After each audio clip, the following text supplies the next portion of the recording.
los partidos políticos son instituciones permanentes que promueven el pluralismo político y encausan la voluntad popular para acceder al poder político y para la toma de decisiones. Ahora sí, ¿qué diferencia un partido político de un movimiento político? Entonces, que la institución no es permanente, correcto. Que la institución resulta ser para un periodo determinado. Que el movimiento es para un periodo determinado. ¿Qué diferencia entonces un partido, un movimiento de un grupo significativo de ciudadanos? ¿Qué diferencia entonces hay entre un grupo significativo de ciudadanos y un movimiento político? Que el grupo sí que está creado para una elección específica. El movimiento puede que tenga un poquitico más de ánimo de permanencia, pero la diferencia entre un partido y un movimiento es que el partido es una institución permanente, como lo dice la definición de la ley 130 del 94. Ayer veíamos entonces, ya estamos saliendo un poco de ese artículo 107 en cuanto al derecho que tienen las personas por el artículo 40, el 107, y también lo que dice la ley 130. La ley 114/75 trae alguna definición de los partidos y movimientos. No la trae, simplemente trae un decálogo de principios que ya veremos acá. ¿Cuáles son esos principios entonces que trae la ley 1475 y que lista el 107? Que los partidos deben actuar ¿cómo? Deben actuar con imparcialidad, con transparencia, principios. Que los partidos deben actuar con imparcialidad, con transparencia. ¿Qué quiere decir transparencia? Que los militantes estén informados de la toma de decisiones. Deben actuar también con equidad de género, con moralidad, con objetividad en la toma de decisiones. Eso mismo lo dice la Constitución y eso mismo lo implanta la ley 1475 del 11. Estamos desarrollando el artículo 7 y a partir de 107 y a partir de ese artículo pues se desprenden dos normas, una del 94 y una del 2011. Estamos diciendo qué tiene la del 2011, qué modificó la del 94. Tiene un decálogo de principios. ¿Listo? Tiene también entonces la del 2011 la figura de la doble militancia, doctor Quirós.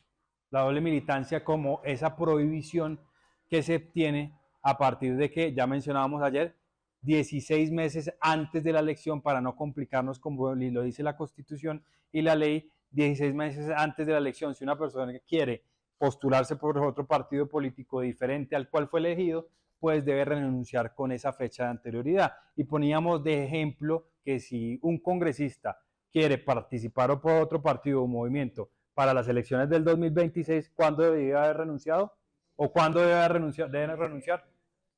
Noviembre de este año, noviembre de este año, porque si contamos 16 meses en adelante, de noviembre de este año hasta marzo del 2026, pues dan exactamente 16 meses.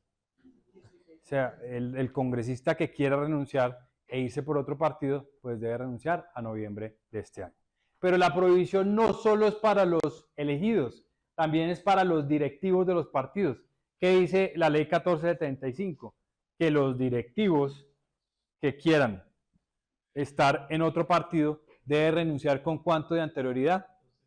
Un año, exactamente, un año de anterioridad. Un año de anterioridad al partido. Listo. ¿Qué nos traía la ley 130 del 94? Ya más o menos mencionábamos ayer frente a la personería jurídica, todo eso ya está recogido por el artículo 108.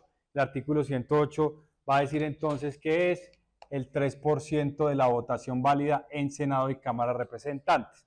Antes, con la ley 130 del 94, advertíamos ayer que es con 50.000 firmas, con la ley 58 del 85, 10.000 firmas. Con la ley 130 del 94, 50.000 firmas, 50.000 votos o representación en el Congreso. Ahora es el 3% que se requiere para eso, para que se obtenga la personería jurídica. Entonces ya estamos diciendo acá que también vamos a ir avanzando en lo de la doble militancia, en lo de los principios. Y estamos enfocados en este momento, ahorita nos metemos cuando lleguemos al artículo 25, en los directivos, en las faltas y las sanciones, y en los deberes, en las responsabilidades que se tienen.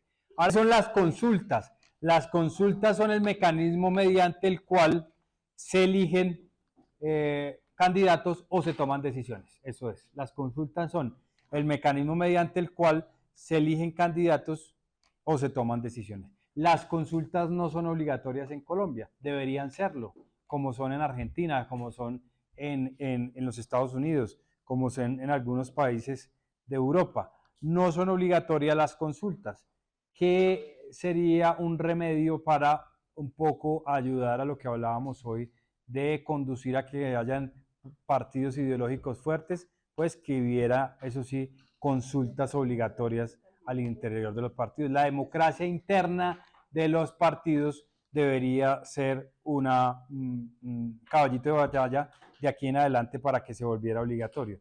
Los Estados Unidos lo tienen y Argentina lo tienen también. Brasil parte también maneja un poco lo de las consultas obligatorias.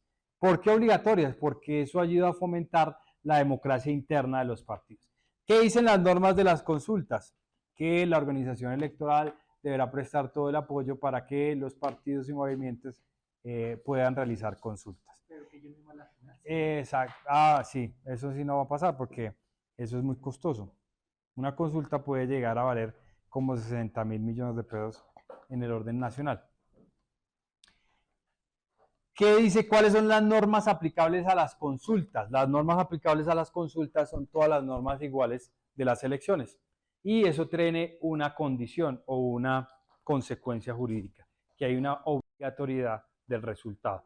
Quien se somete a una consulta debe respetar el resultado de la consulta. No puede, hay una prohibición, no puede candidatizarse para esa circunstancia. Que eso es lo más importante desde el punto de vista constitucional en materia de rendición de gastos y los informes que se presentan. Necesitamos saber qué, el origen de los recursos, necesitamos saber qué también, el volumen de los recursos y necesitamos saber qué, el destino de los mismos. Eso lo dice claramente ese artículo 109. Ya me dicen que era una clase muy buena de financiación, no vamos a repetir nada de eso, pero solo esos tres aspectos. Origen, volumen y destino de los recursos. Sigamos. Constitucionalizaron. Lo que vemos ahorita cuando estábamos diciendo. Antes el desarrollo era eminentemente legal. La última ley fue la ley 89 del año de 1948, que creó una Registraduría Nacional del Estado Civil y una Corte Electoral. Pero su nombre resultaba ser un nombre muy rimbombante. Y entonces en el año 85 se le quita el nombre de Corte Electoral y se le da el nombre de Consejo Nacional Electoral, tal como hoy día lo conocemos. ¿Cómo ha funcionado la organización electoral? 4 normitas. Antes el desarrollo era legal, hoy el día el desarrollo pues es constitucional, pero antes de ese desarrollo legal que nos advierte el artículo 120, habían entonces 4 normitas. La ley séptima del 88, de 1888, la ley séptima de 1932, la ley 89 de 1948 y la ley 58 del año 86. 85 del año 86, perdón. 89 del año 86. Está fallando la memoria. Del año 86. Antes la regulación entonces, doctor Cristian, de lo que hoy conocemos como Consejo Electoral, no era constitucional, sino que era legal. No era constitucional. ¿Cuál fue la primera ley que dio vida al Consejo Electoral? La ley séptima de 1888, creando un gran Consejo Nacional Electoral. Nuestra entidad entonces es centenaria, tiene más de 130 y tantos años. Ley séptima de 1888 crea un gran Consejo Electoral con 2 funciones, doctor Yalil. Una función administrativa de rectoría del escrutinio y otra función judicial, es decir, lo que ejerce hoy día la jurisdicción contencioso administrativa lo ejercía el Gran Consejo Nacional Electoral. ¿Listo? Esto evoluciona. Y en ese momento se elegían 7 integrantes del Gran Consejo Electoral, los elegía el Congreso en pleno. Y esto para indicar que siempre que se pasa algo en el Consejo Electoral, hay que reformarlo, hay que reformarlo. Hace 130 y pico de años la fórmula era idéntica, es decir, el Congreso era el que elegía el Gran Consejo Electoral. ¿Qué pasa? Con Ley Séptima de 1932 se le quita la función judicial, doctor Sastoque, porque ya existía ¿qué? El Consejo de Estado. Y se le deja la función de rectoría del escrutinio. Se elige como de la misma manera por el Congreso en pleno. Viene los hechos de violencia del año 48 con la muerte de Gaitán. Se crea una ley de entendimiento, la ley 89 del 48. Como antes ustedes sabían, los gobiernos de turno cercenaban la posibilidad de que los partidos en oposición, es decir, si el Partido Liberal estaba mandando, acuérdense de eso de la centuria de conflictividad interpartidista entre los dos partidos, si el Partido Conservador estaba mandando, no dejaba que el Partido Liberal votara y no le daba las cédulas para votar, porque ¿quién daba las cédulas? El Ministerio del Interior. El Ministerio del Interior. Entonces, por eso se crea la necesidad, los que trabajan en la registraduría, de una entidad autónoma e independiente, que se crea en el año de 1948. Y surge entonces la Registraduría Nacional. Y se crea entonces el Consejo Electoral, ya no se llama Consejo Electoral, sino que se llama Corte Electoral. Pero ese nombre era muy rimbombante, repetimos, porque no tenía ninguna función judicial. Por eso en el año 85, con la ley 89, 86, con la ley 89, se le quita ese nombre de Corte Electoral y se le deja el nombre como hoy lo conocemos. SU 326 del año 2022. ¿Qué dijo esa sentencia? Esa sentencia es muy explicativa por dos razones. Uno, porque hay dos juicios que a la par se iniciaron. Un juicio de pérdida de investidura, que en este caso ya dijimos, es un proceso del ius poniendi del Estado, es decir, del carácter sancionatorio, donde se va a verificar la conducta de la persona. ¿Y qué se decía? Ya vamos a llegar a la causal que nos va a leer la compañera, que había una violación del régimen de inhabilidades e incompatibilidades. La segunda es por inasistencia a más de 6 sesiones a aprobar proyectos de acto legislativo, proyectos de ley o mociones de censura. Listo. Tercero, SU 326 del 2022. Ya lo vamos a desarrollar, pero le damos. Sesiones plenarias, correcto. Sí, sí. Tercero.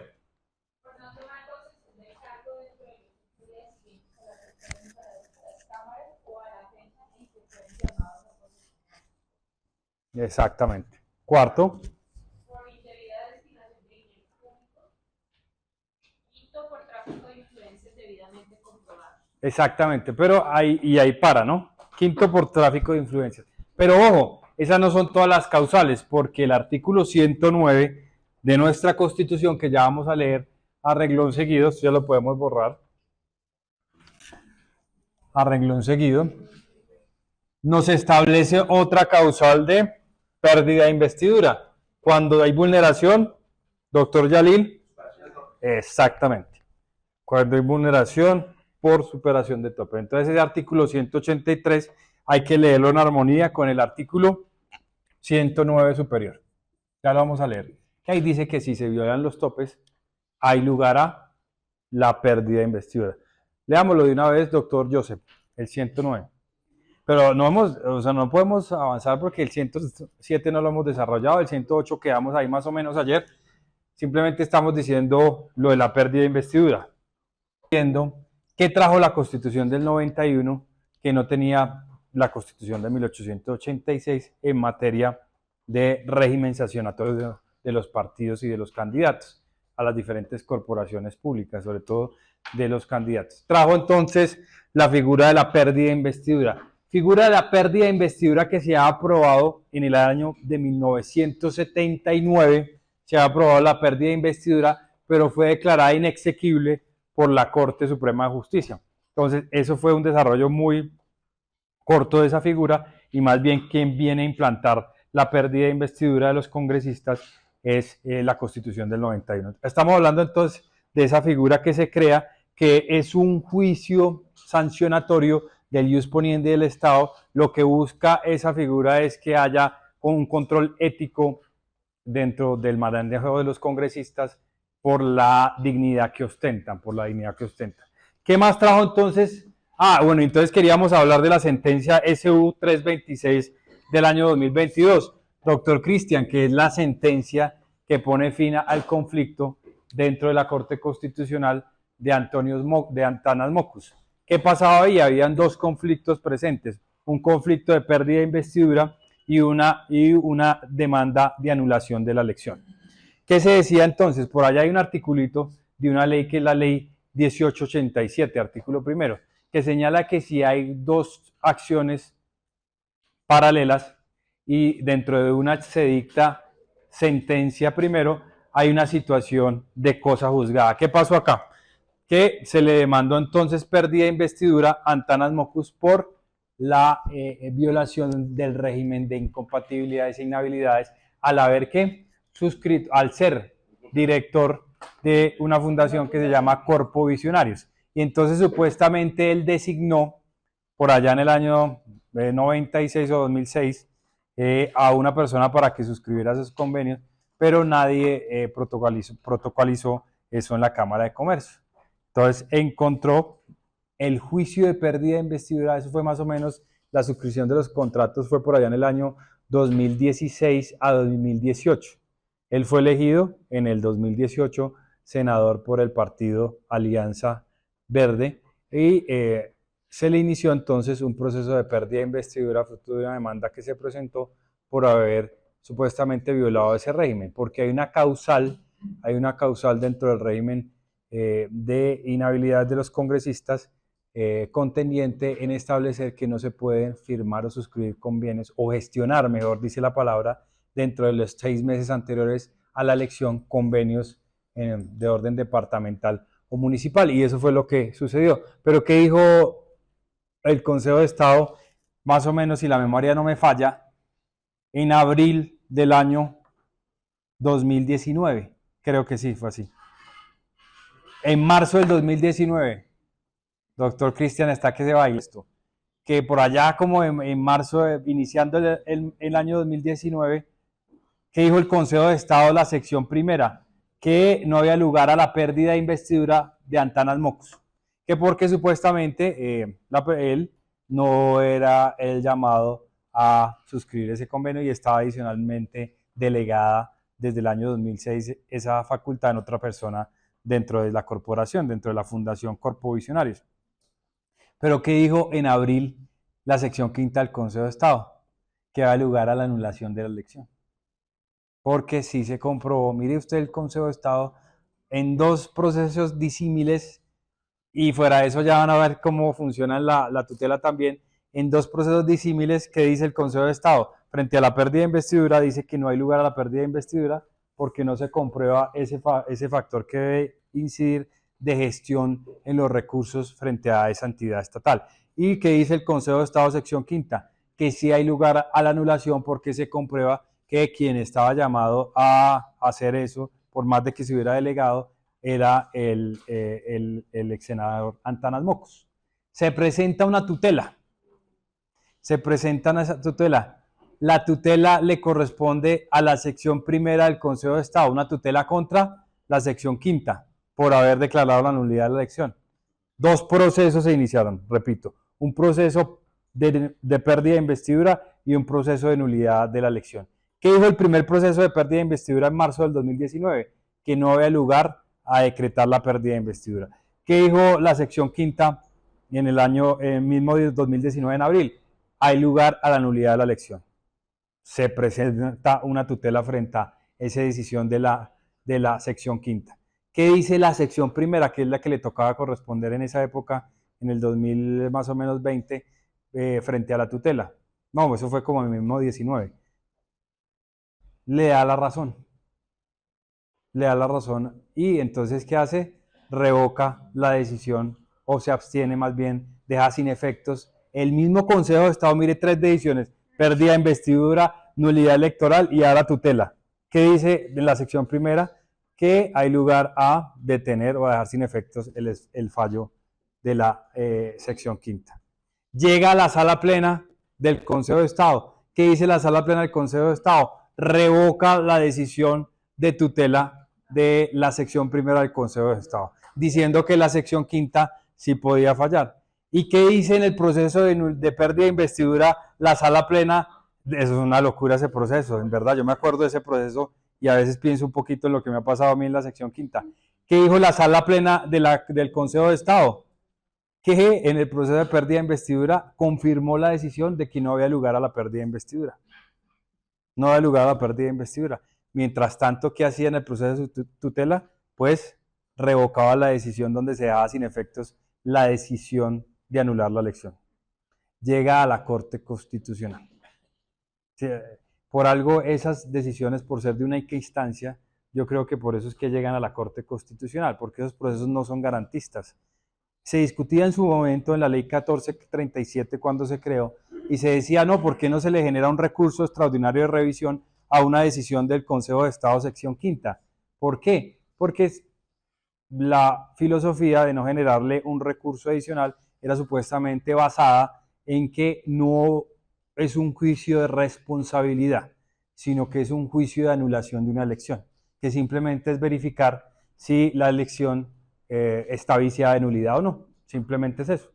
Eso es lo que se busca en un proceso de nulidad electoral. No es un proceso de responsabilidad. Y al no ser un proceso de responsabilidad, esa fue la justificación que se hizo en ese momento en la ley 1437, no hay lugar entonces a establecer una suerte de segunda instancia. Es un proceso de investidura. ¿Qué más trajo la Constitución del 91 como rasgos generales? Trajo la constitucionalización de los partidos y movimientos políticos. Por eso es que estamos centrados en los artículos 107, 108, 109, 110, 111 y 112. Antes la regulación era muy incipiente y era de naturaleza legal. Se constitucionaliza entonces los partidos y movimientos políticos. También se constitucionaliza las autoridades electorales. Antes de la Constitución del 91 existía la Ley 89 del 48, que era la que hablaba de la Corte Electoral y de la constitucionalización entonces de los partidos, movimientos, constitucionalización también de las autoridades electorales. Antes existía la Ley 89 del 48 que creó la registraduría y la Corte Electoral. También trajo la figura del ballotage. ¿Qué es el ballotage? Una figura traída de los franceses que implica que al no tener mayoría absoluta, es decir, la mitad más uno, los candidatos a la presidencia, pues se debe hacer una segunda vuelta. Eso es traído de los franceses. Allá en Francia existe segunda vuelta, tanto que mañana va a haber una segunda vuelta para la Asamblea Nacional francesa. Es una figura propia del constitucionalismo francés, no es de Norteamérica, no tiene eso, los Estados Unidos no tienen ballotage. ¿Qué más trajo la Constitución del 91? La inscripción del voto programático. Voto programático. Voto que ayer más o menos veíamos y que está en el artículo 259 de la Constitución. ¿Qué más trajo la Constitución del 91? La revocatoria del mandato para esas personas, que más o menos también ayer hacíamos ese panorama. ¿Qué más trajo la Constitución del 91? La figura del vicepresidente. No existía el vicepresidente, existía la figura de exactamente, del presidente designado, o más bien designado que se llamaba. ¿Qué pasaba con el designado? Que todos los días debía llamar a la Casa de Nariño para verificar si el presidente estaba vivo o no. Una llamadita que debía hacer todos los días a las 8 de la mañana para verificar si estaba vivo el presidente. Y pues no le tocó a ninguno reemplazar en el periodo de 1886. Ningún presidente se murió. En ejercicio ninguno se murió. Estas son las figuras entonces que trae el constitucionalismo. Entonces ya vamos a empezar a ver el artículo 107 ahora sí. Empecemos a ver el artículo 107. Nos hablaban ayer que ustedes señalaban que es un derecho, ¿no es cierto? También fruto del artículo 40. Que también existen unos deberes, que existen unos directivos que existen unas faltas, que existen unas sanciones, que existe la figura de la doble militancia y que existen unos principios. Pues bien, entonces vamos a ver cómo se desarrolla eso, las leyes que decíamos allá. Entonces hay dos leyes significativas que desarrollan ese artículo 107. La ley 130 del 94 y la ley 1475 del año 2011. ¿Qué dicen esas normas? Que también es un derecho de toda la sociedad crear partidos y movimientos políticos. Y esa norma señala el concepto de lo que es un partido y un movimiento. Doctor Sastoque, ¿qué es un partido y un movimiento y qué los diferencia de un grupo significativo de ciudadanos?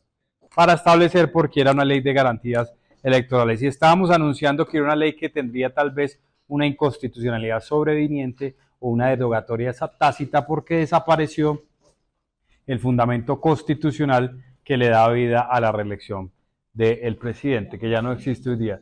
¿Qué es lo que regula esa campaña electoral? Pues todos los escenarios en los cuales va a haber una contienda donde esté el presidente. De ahí que se rescata por ahora. En las dos elecciones, en la del 2018 y 2022, se aplican unas restricciones en la contratación estatal que ustedes conocen muy bien cuando se aplica la ley de garantías y la vinculación a la nómina también. Pero en ella también hay regulación de las encuestas, como lo ven ahí en el tablero, también la inscripción de candidatos que inicia 4 meses antes de la elección, igual que con la ley 1475, un periodo también de modificación de las inscripciones que dura 5 días, y con eso también pues hay una financiación, como le decíamos, ustedes ya vieron financiación, no lo vamos a repetir acá, pero vamos a decir que por esa ley se introdujo la financiación vía anticipo en Colombia de manera estatal. Se tiene entonces que brindar una póliza para que poder acceder a ese tipo de financiación.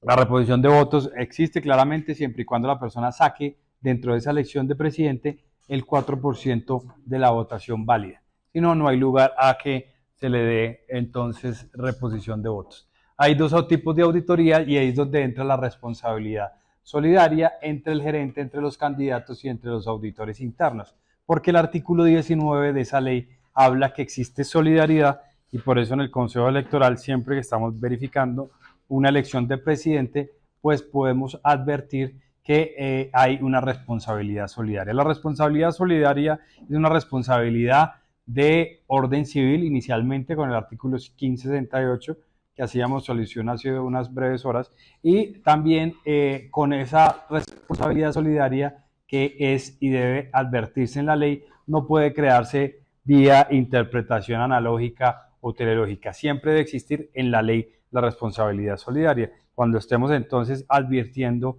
nosotros la investigación que está en curso en este momento frente a las campañas, pues vamos a verificar esa responsabilidad solidaria entre todos los actores que están en la misma. Ya sabemos cuáles son porque pues esta misma norma nos lo señala. Esta norma también habla sobre las encuestas electorales. Hay unas encuestas que no se pueden divulgar sino hasta 8 días antes de la elección. Frente a las otras elecciones, ¿hay prohibiciones semejantes? No. Las elecciones que ocurren en una elección como la de alcaldes, gobernadores, congreso y demás, se pueden hacer encuestas hasta el día anterior a la elección. Hay una restricción por ahí en la ley 164 del 94. Esa ley es importante porque señala también las fechas de las elecciones, pero digamos no tiene un marco regulatorio como las que estamos viendo acá. Hay un equilibrio informativo, hay la denominación de unas auditorías internas y una auditoría que se genera frente a la campaña por el tema de la elección de presidente. Eso es, grosso modo, lo que regula la ley de garantías electorales, que advierto debería tener ya una inconstitucionalidad sobreviniente por lo que hemos dicho. El artículo que sigue es el artículo, si ya vimos el 197, vamos a ver el 232, que ya más o menos decíamos ayer, que es lo mismo de que no es un cargo de elección, pero sí de elección, no de elección popular, pero sí de elección por otras cosas.